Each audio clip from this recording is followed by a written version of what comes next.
नमस्कार. आपण ऐकतोय श्री नवनाथ भक्तिसार. श्री गणेशाय नमः. ओम चैतन्य गोरक्षनाथाय नमः. आपला आजचा अध्याय चाललेला आहे 33वा. माणिकची गोष्ट. गोरक्ष तीर्थयात्रेला निघाला खरा, पण त्याचं मन मात्र मधून मागे काशीपुरीत जात होतं. 12 वर्ष जर काशीतच राहिलं तर लोकांना शंका येईल म्हणून तो हिंडत राहिला.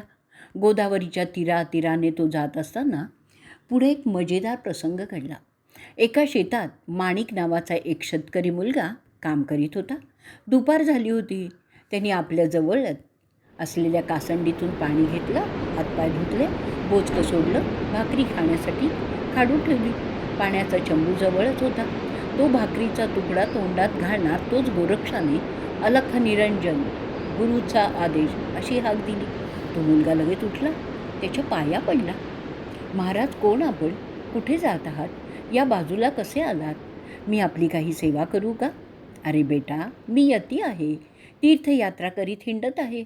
मला भूक तहान लागलेली आहे. तू माझ्या पोटाची काही सोय केलीस तर बरं होईल. हो हो महाराज, हे माझे जेवण आहे की. असं म्हणून त्यांनी गोरक्षाला आपली भाकरी वाढली, त्याला पाणी प्यायला दिलं. गोरक्षाचा अंतरात्मा तृप्त झाला. माणिकचंही त्यामुळे समाधान झालं. पण गोरक्षाने त्याला नाव विचारलं तेव्हा मात्र माणिकने त्याला विचित्र उत्तर दिलं.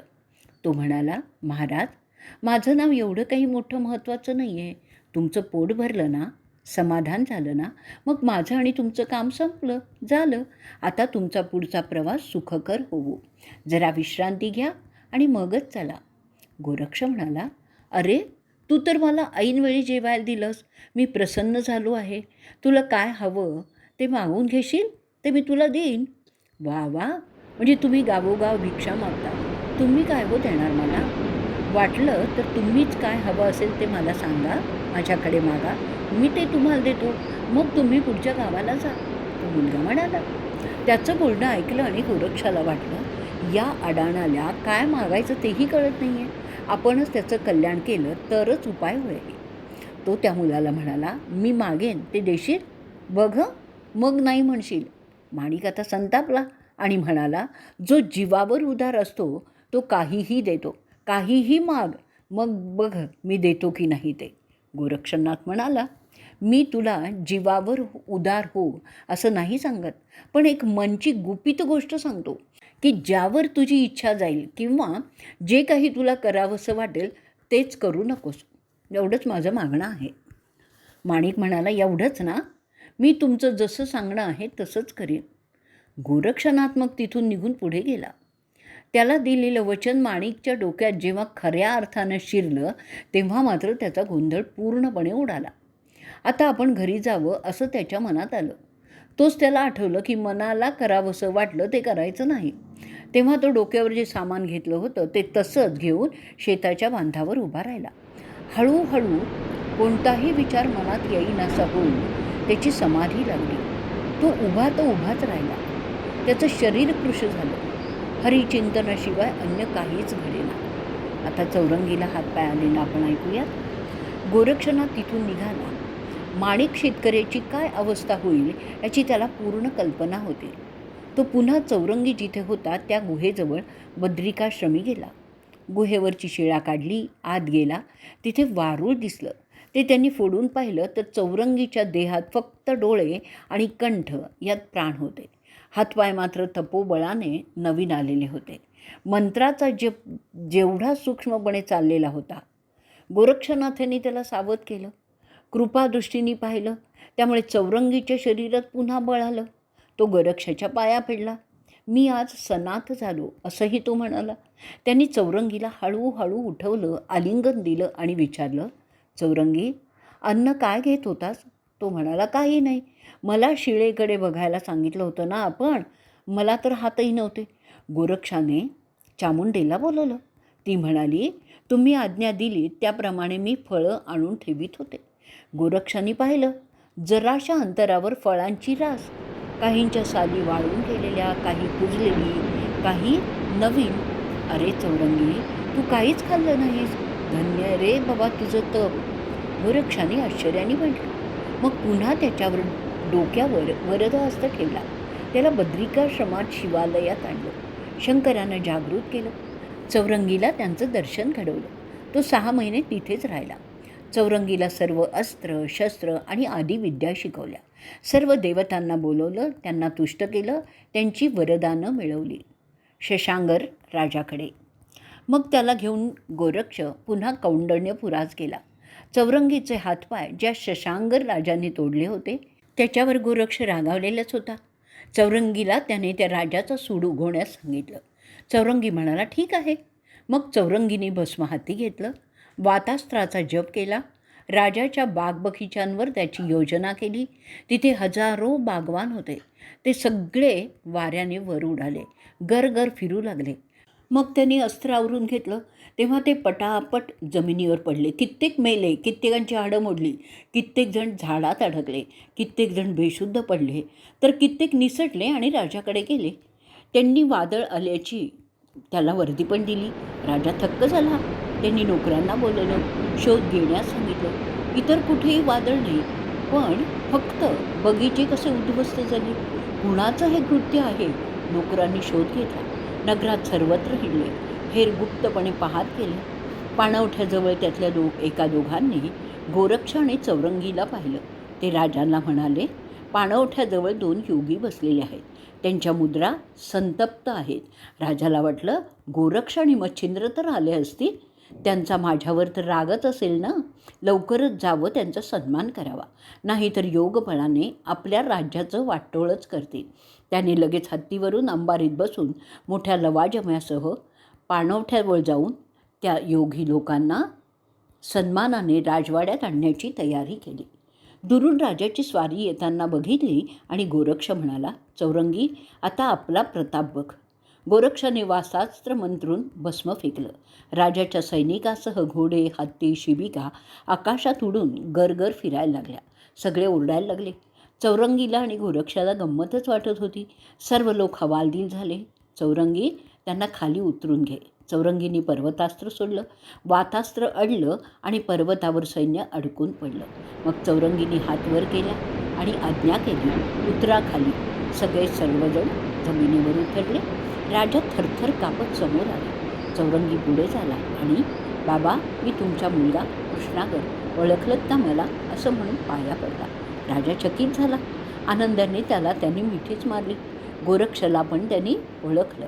कृष्णागराला नवे हातपाय फुटलेले पाहून राजा म्हणाला, नाथा, तुम्ही तर याचा पुनर्जन्म केलात. तुम्ही याची दुसरी आईच आहात. आता राजवाड्यात चला. चौरंगी म्हणाला, नाही तात, आम्ही राजवाड्यात येणार नाही.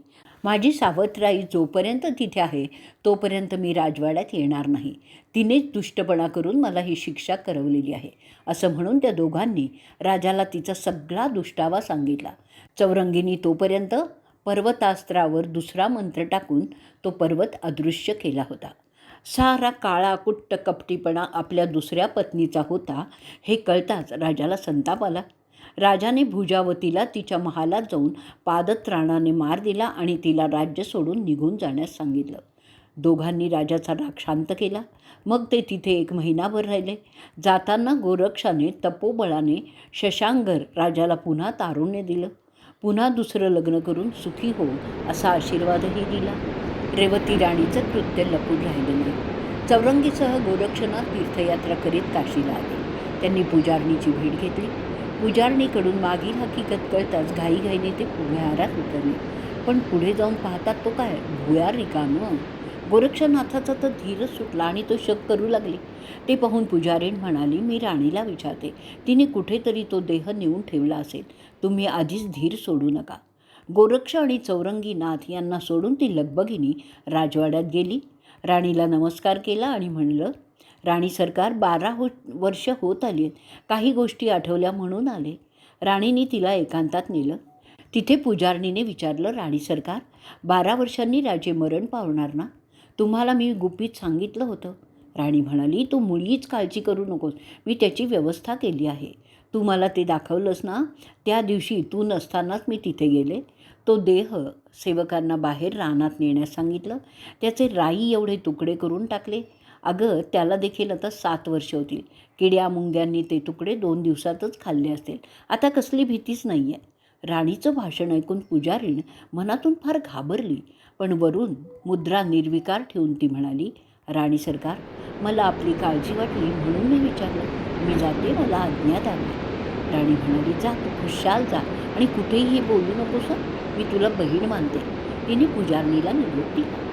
आता गोरक्षाला जसा प्रकार घडला तसा सांगून टाकावा, मग काय भोग नशिबी असेल तो भोगावा, दुसरा इलाजच नाही असा विचार करत पुजारीण परत शिवमंदिरात आली. तिने गोरक्षाला सर्व ती भयानक घटना सांगितली. या राणीला शिक्षा करावी असा अत्यंत क्रोधाचा विचार गोरक्षाच्या मनात आला. पण पुन्हा वाटलं, आपली ती गुरुपत्नी झाली आहे, तिला मारणं काही योग्य नाही, मग आता काय करावं. मच्छिंद्राचं शरीर काही झालं तरी नष्ट होणारं नाही आहे, ते सूक्ष्म रूपात कुठेतरी असेल, त्याचा शोध करावा. चौरंगी, इकडे ये, मी माझा देह इथेच ठेवून सूक्ष्म लोकात शोध घेऊन येतो. माझ्या देहाचं तू रक्षण केलं पाहिजेस. ती रेवती राणी माझीसुद्धा मच्छिंद्रासारखीच गत करेल, सावध राहा. बरं, मी सांभाळतो, असं चौरंगी म्हणाला. पुजारणीच्या देखतच गोरक्ष भुयारात शिरला. योगबलाने सूक्ष्म देहाच्या साह्याने त्याने सप्तलोक शोधण्यास आरंभ केला. सप्तद्वीप, सप्तसागर शोधलं, सप्त पाताळही शोधली, सर्व पर्वत शोधले. शेवटी तो कैलासावर गेला. तिथे त्याला वीरभद्र आणि इतर गण यांच्या पहाऱ्यात मच्छिंद्राचा देह, अस्थि, मांस, केश, त्वचा इत्यादी कणकण एकत्र करून ठेवलेला असा दिसला. गोरक्ष कोणत्याही रूपाने येईल, सावध राहा, असा त्यावेळी वीरभद्र गडांना सांगत होता. गोरक्ष लगेच तिथून निघाला, परत आपल्या शरीरात शिरला, उठून बसला. चौरंगी, चल, काम झालं, उठ, आता इथे राहण्याचं कारण नाही, तो चौरंगीला म्हणाला. ते दोघेही शिवालयातून बाहेर पडले. दूर अंतरावर गेल्यावर आपल्या सामर्थ्याने त्यांनी सूर्याला खाली बोलवलं. सूर्याने बोलवण्याचं कारण विचारलं तेव्हा गोरक्षाने सांगितलं, मच्छिंद्राचा देह वीरभद्र आणि शंकराचे गण यांनी नेऊन ठेवलेला आहे. तुम्ही आमच्या वतीने वीरभद्राला सामोपचाराने सांगा, मच्छिंद्राचा देह भूलोकी परत पाठवा. सूर्याने ते मान्य केलं. तो कैलासावर त्यानंतर लगेचच पोचला. त्याला पाहता क्षणीच वीरभद्राने नमस्कार करून त्याला विचारलं, स्वागत असो. सूर्यनारायणा, कोणत्या हेतूने आपण येणं केलं? तेव्हा सूर्य म्हणाला, मी गोरक्षाचा निरोप घेऊन आलेलो आहे. तुमच्या ताब्यात जो मच्छिंद्राचा देह आहे तो तुम्ही त्याला द्या. पंथाचं कार्य करावं या हेतूने मच्छिंद्राची आता गरज आहे. वीरभद्र म्हणाला, मच्छिंद्रांनी पूर्वी आम्हाला छळलं आहे, त्याला आम्ही प्राणांत झाला तरी सोडणार नाही. गोरक्ष लढायला येईल, येऊ दे, आम्ही युद्ध करू. सूर्य म्हणाला, वा, तुम्ही एवढे पराक्रमी आहात, तर मच्छिंद्रांनी छळलं तेव्हा तुमचा पराक्रम कुठे गेला होता? गोरक्ष काही त्यापेक्षा कमी नाही आहे. त्यापेक्षा मच्छिंद्राचा देह मुळीच देणार नाही, आम्ही युद्ध करणार, पण कैलासावर तरी करू नका. का म्हणून? गोरक्षाने शस्त्रास्त्र सोडली तर कैलासाचा चुराडा होईल. शिवभवानी कोप करतील, काही कोप करणार नाहीत. अरे वीरभद्रा, मच्छिंद्र आहे त्यांचा लाडका, म्हणून तर त्यांनी त्याच्या देहाचे कणनकण जमवून कैलासावर आणून ठेवायला सर्व यक्षिणींना सांगितलं. आता तुमच्या झगड्यात जर शंकरांना त्रास झाला तर ते तुम्हाला शिक्षा करतील, याचा काय तो विचार कर. सूर्य समजावणीच्या स्वरात म्हणाला. वीरभद्राचा विचार पालटला आणि तो शिवगणांना म्हणजेच भैरवांना म्हणाला, जा रे, जा, भूतलावर जा, त्या गोरक्षाचा पाडाव करा. तुम्हाला काही दुःख प्राप्त झालं तर मग मी पण मागून येतो. अष्टभैरव तत्काळ निघाले. विमानं आली, भूतलाकडे निघाली. विमानं पाहून गोरक्ष आणि चौरंगी यांनी भराभरा अस्त्रांचा मारा केला. त्यांनी मोहनास्त्र आणि वातास्त्र सोडून अष्टभैरवांची मतीच गुंग केली. त्यांची अंतरिक्षातच भंबेरी उडवली. तोपर्यंत चामुंडेसहित वीरभद्र खाली आला. त्यांनी कामास्त्र, ब्रह्मास्त्र, कार्तिकास्त्र यांचा प्रयोग केला. चौरंगीने त्यावर रतिअस्त्र, दशासुरी अस्त्र, कामिनी अस्त्र यांचा यशस्वीपणे प्रयोग केला. चौरंगीने जी शस्त्र आणि अस्त्र योजली त्यांचाही वीरभद्राने प्रतिकारच केला. तेव्हा गोरक्ष आणि चौरंगी यांनी सर्व बलिष्ठ दैत्य उठवले. तेव्हा देव घाबरून विष्णूकडे पळाले. अवतार घेण्याची वेळ आली की काय अशा शंकेने विष्णू शंकरांच्याकडे धावले. एकेका राक्षसासाठी मला एक एक अवतार घ्यावा लागेल. तेच सगळे दैत्य आणि राक्षस या गोरक्षाने उठवले तर आपण काय करणार, असं म्हणत विष्णू वैकुंठ सोडून कैलासावर गेले. या वीरभद्राने द्वेष धरून त्या गोरक्षाला चिडवलं. आता याला आम्हीच आवरलं पाहिजे असं म्हणून विष्णू शंकरांसह गोरक्षाच्या पुढे प्रकट झाला आणि म्हणाला, गोरक्षा, तू दैत्य का उठवतोयस? ते सर्व त्रैलोक्याला छळतील. मग मच्छिंद्राचा देह मुकाट्याने परत द्या. विष्णूने मच्छिंद्रांचा देह भूमीवर आणला आणि गोरक्षाला दिला. गोरक्षाने मग वाताकर्षण अस्त्राचा जप करून भस्म फेकलं आणि राक्षस आणि वीरभद्र यांना निश्चेष्ट केलं. अग्निअस्त्राचा प्रयोग करून गोरक्षाने त्याचं भस्म करून टाकलं. वाताकर्षण अस्त्र देवदेवांना सुद्धा माहीत नव्हतं. अस्त्र नाथपंथावर प्रसन्न झालेलं होतं आणि त्यामुळेच गोरक्षाचा या भयंकर अस्त्रयुद्धात देखील जय झाला. याची फलश्रुती अशी आहे, या अध्यायाच्या पठणाने धनुर्वात बरा होईल. इति श्री नवनाथ कथासार अध्याय 33 संपूर्ण. अवधूत चिंतन श्री गुरुदेव दत्त.